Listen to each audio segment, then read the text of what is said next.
معالي السيدة إبا زيبة مسودي نائبة رئيس الوزراء ووزيرة البيئة والتنمية المستدامة بجمهورية الكونغو الديمقراطية.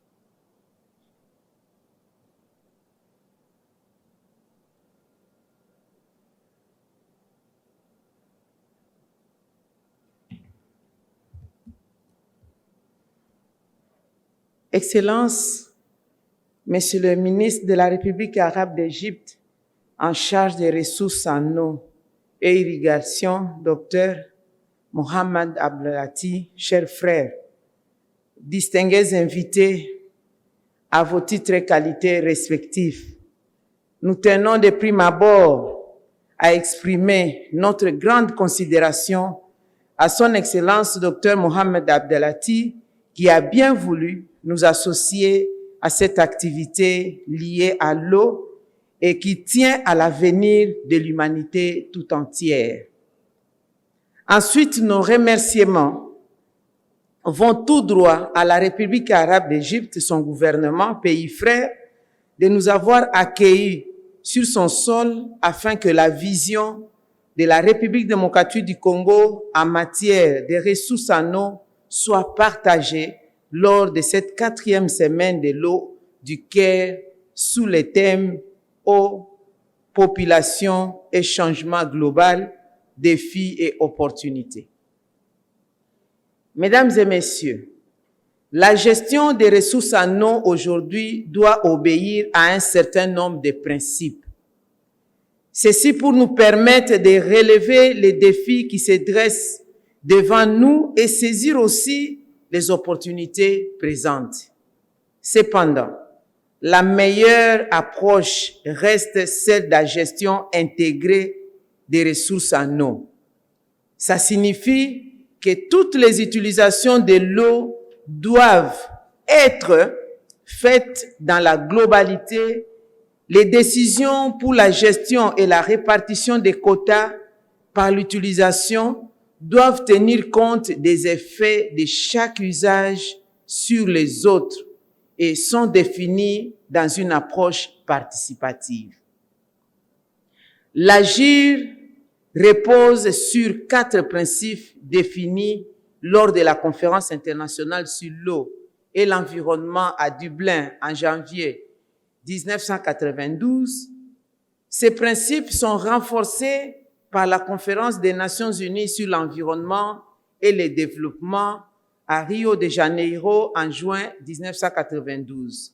Il s'agit de l'eau douce est une ressource limitée et vulnérable, essentielle au maintien de la vie, au développement et à l'environnement.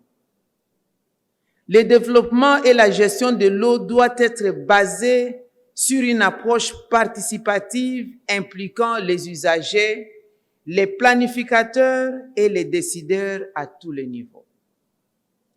Les femmes jouent un rôle central dans l'alimentation, la gestion et la préservation de l'eau. Et enfin, l'eau a une valeur économique dans tous ses usages compétitifs et devrait être reconnue comme un bien économique. Cela se résume à l'eau, c'est la vie.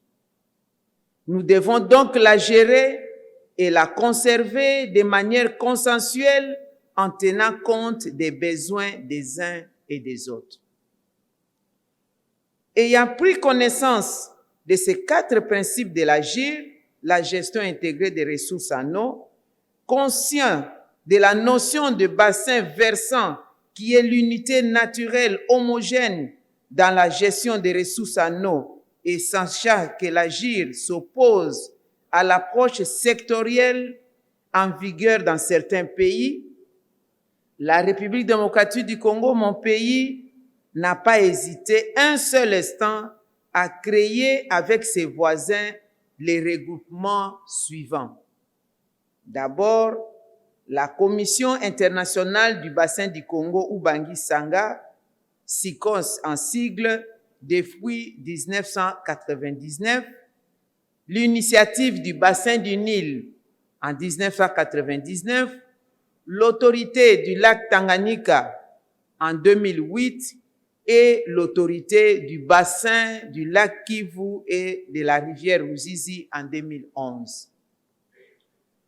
Cette approche de la gestion intégrée des ressources en eau est par ailleurs conforme à notre loi numéro 15/026 du 31 décembre 2015 relative à l'eau en son article 57, légiférant sur les accords bilatéraux, multilatéraux et autres arrangements afin de définir les relations mutuelles en matière de l'utilisation, de mise en valeur et de protection des ressources en eau et des écosystèmes aquatiques en matière équitable, de manière équitable.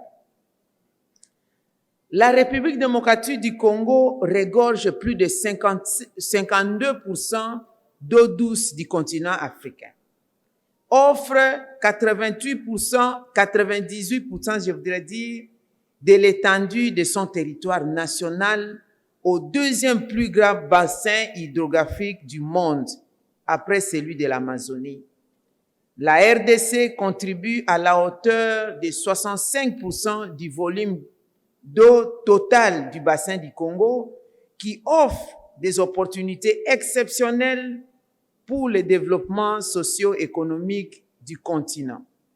Du fait que les ressources en eau sont à la base de toutes les activités qui tiennent à l'existence même de l'être humain.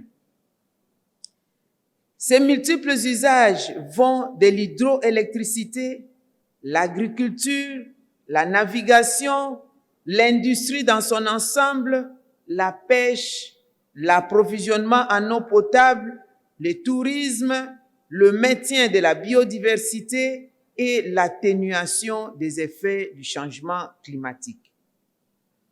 Les forêts du bassin du Congo, essentiellement celles de la RDC, ont les vertus de réguler les écosystèmes hydriques dans le bassin du Nil qui tire sa source dans le Lualaba en République démocratique du Congo.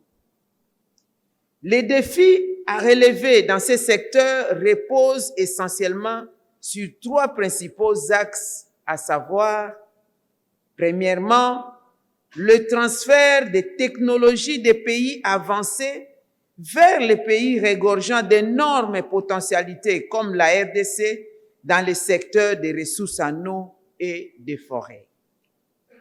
Deuxièmement, au regard du concept de la transversalité des ressources en eau, ce transfert de technologies contribue aux échanges qui devront aboutir à la sauvegarde de notre maison commune qui est la planète Terre. Le financement du secteur des ressources en eau est aussi important. Le système de financement du secteur des ressources en eau devra adopter une nouvelle approche. Il s'agit d'envisager la possibilité de financer aussi les pays en tant qu'unité de base dans un bassin versant. Le financement du secteur des ressources en eau permet d'obtenir des résultats dans plusieurs domaines d'utilisation de l'eau, comme les services publics de l'eau, la navigation, l'agriculture, la pêche, le tourisme, l'industrie et autres, je l'ai dit tantôt. Ceci permettra d'intégrer les ruisseaux, les zones humides et les mares dans le suivi qualitatif et quantitatif des ressources en eau, car ils contribuent dans l'augmentation du volume d'eau total de l'organisme du bassin. Permettez-moi de dire un mot sur les conflits liés à l'eau. La République démocratique du Congo est convaincue que l'eau doit être un instrument de paix et non de conflit entre le peuple du monde.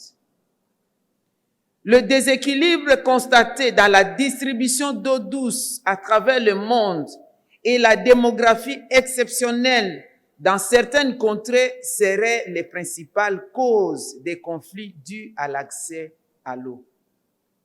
Le bassin du Congo est le principal réservoir d'eau douce du continent et se retrouve être à ce jour les moins étudiés, les moins financés, le seul où les eaux de pluie et les eaux non conventionnelles ne sont pas gérées et où les bruits de la guerre de l'eau commencent à se faire entendre.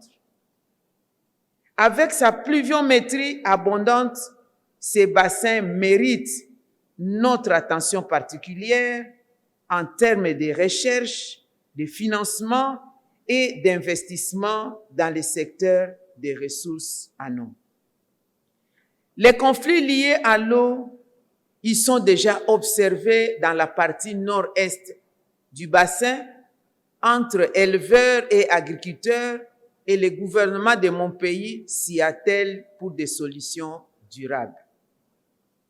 Dans certaines zones du monde, les conflits liés à l'eau ont fait des ravages et ont provoqué des déplacements des populations avec multiples conséquences sur la vie des paisibles populations, tout simplement parce que l'approche utilisée pour résoudre les conflits n'a pas été la bonne.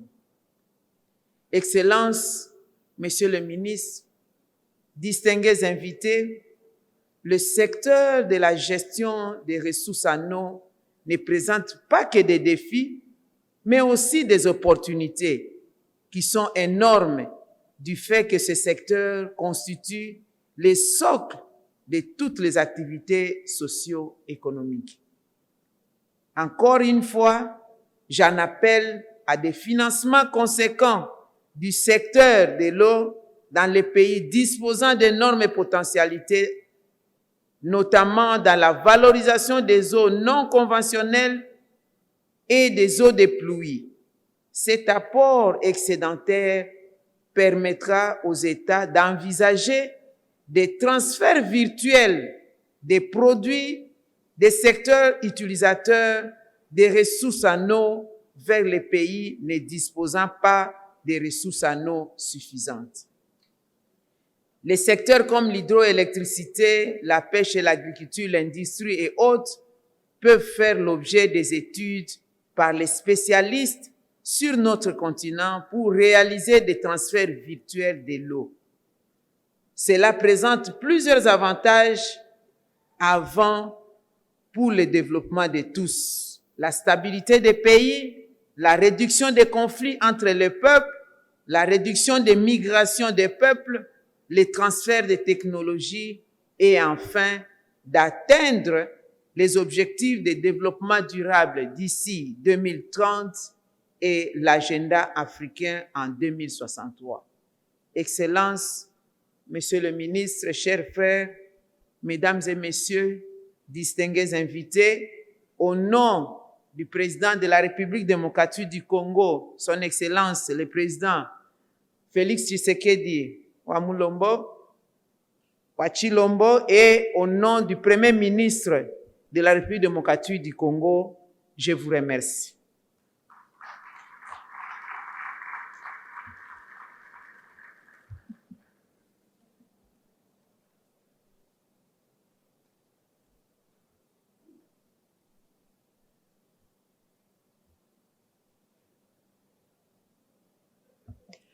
شكرا لمعالي السيدة إيف بازايبة مسعودي نائبة رئيس الوزراء ووزيرة البيئة والتنمية المستدامة بجمهورية الكونغو الديمقراطية.